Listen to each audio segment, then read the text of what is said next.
Əziz dostlar, tədbirimizi davam etdirmək üçün 11-ci sinif məzunları Əli Zeynallı və Mədinə Əhmədovanı səhnəyə dəvət etdik.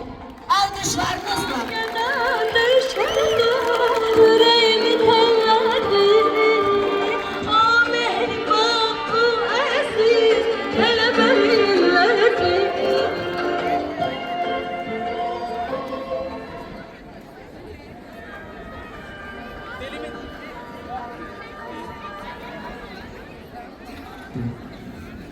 Dilimizde bir söz var.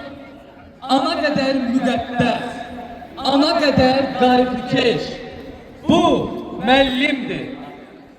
Şagirdlərin tərbiyəsində, təhsilində, ictimai həyatındakı uğurlarında, cəmiyyətdə bir şəxsiyyət kimi formalaşmasında müəllimlərimizin çox böyük zəhməti vardır. Əlifbadakı hərfləri yazmağı, toplayıb çıxmağı öyrənə-öyrənə, elmin astanasından keçib, zəngin bir aləmə daxil olmuşuq. Bunun üçün biz sizə minnətdarıq, əziz müəllimlər. Elə isə bütün ömrünü, gününü, yuxusuz gecələrini bizə sərf etmiş, bizi biz edən sevimli müəllimlərimizi bura dəvət edək. İlk hərfi, ilk sözü, ilk mərhəməni sevgi ilə öyrədən, balaca əlləri ilk dəfə qələmlə tanış edən, Gözlərində şəfqət, sözlərində mərhəmət olan fədakar insanlar gəlir. İbtidai sinif müəllimləri, alqışlarınızla. Ətayə Sakarova.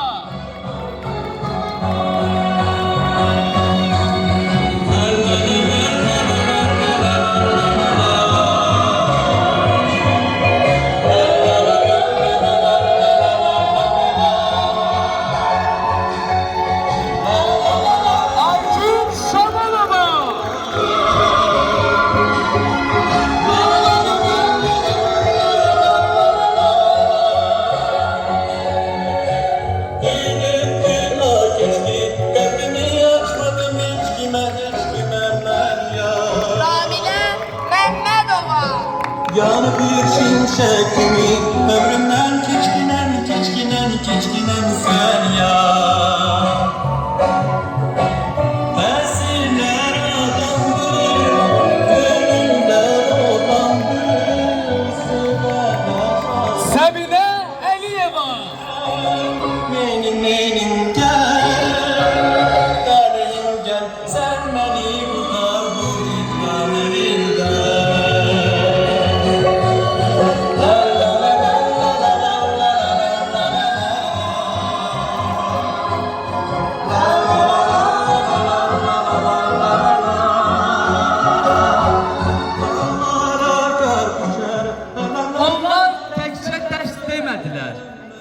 Onlar təkcə qiymət yazmadılar. Onlar istiqamət verdilər. Bir ömür xatırlanacaq izlər qoydular qəlblərdə. Uşaqlıqla gənclik arasında körpü quran bir sinfin tək müəllimi deyil, ailəsi, sirdaşı, dayağı olan 11-ci sinif rəhbərləri səhnəyə dəvət olunur. Alqışlarınızla.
nəfəsi var. Qəlbləri titrədən hər ifada, alqış alan hər çıxışda bir ad var. O bizim bütün tədbirlərimizin pərdə arxası qəhrəmanı, səhnənin səssiz memarı, melodiyaların müəllimi, ritmlərin rəhbəri. Bu məktəbin ruhunu musiqi ilə danışdıran İradə Muradova. Buyurun səhnəyə, hörmətli İradə müəllimə. Bütün alqışlar sizədir. Yanarım, yanarım ben ya. Yadıma yar düşer, hasretten donarım, donarım, donarım ben ya. Hər bir tədbirdə, hər dərsdə, hər addımda onların izi var. İş otaqları səssiz, amma məsuliyyətləri səhnələr qədər gürültülü. Gah intizamın siması, gah tədrisin dayağı, gah da valideynlə şagird arasında körpü. İndi isə alqışlarınızla məktəbimizin dəyərli müavinlərini səhnəyə dəvət edirik. Buyurun fədakar rəhbər heyətimi.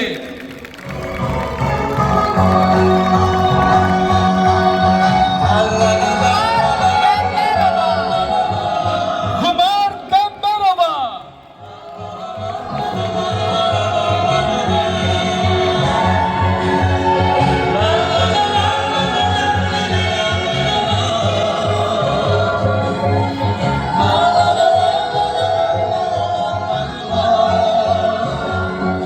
Əfqanə Oruzova.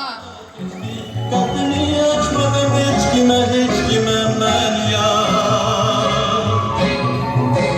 Yar bir şimşek gibi ömrümden keçkinen sen ya. Fesiller atandı, Lütfiye Yusifova.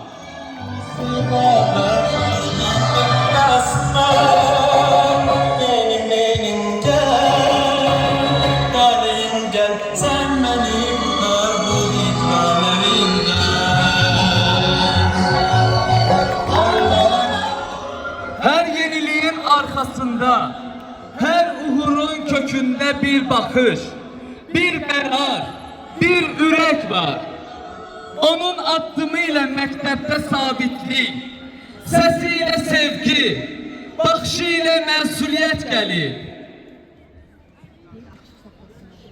O sadəcə bir rəhbər deyil, o bu ailənin arxa dayağı, ana nəfəsidir. Belə isə alqışlarınızla məktəbimizin direktoru Mətanət xanım Cabbarlını səhnəyə dəvət edirik. Buyurun.